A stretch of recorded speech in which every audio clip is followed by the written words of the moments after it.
Magandang araw, ito ang lagay ng panahon ngayong 3 ng Oktubre taong 2025.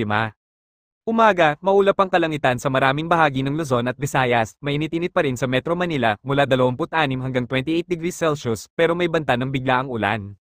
Hapon hanggang gabi, inaasahan ng malalakas na thunderstorms lalo na pagsapit ng hapon hanggang gabi, maghanda sa pagbaha at posibleng pagbagsak ng mga puno dahil sa hangin. Hangin at dagat katamtaman hanggang maalon ng dagat sa kanlurang bahagi, pero sa silangan ng Luzon at Visayas, asahan ng mapanganib na paglalayag dahil sa bagyo.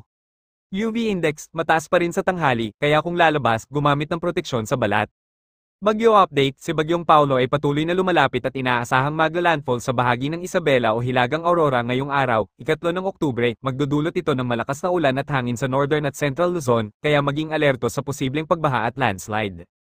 Paalala, manatiling updated sa Advas Oras ng Pag-asa, ihanda ang emergency kit at siguraduhin na may nakahandang pagkain at tubig, iwasan ng paglabas lalo na sa mga coastal area at flood-prone zones, mag-ingat po tayo mga kababayan, at laging maging handa sa posibleng epekto ng Bagyong Paulo.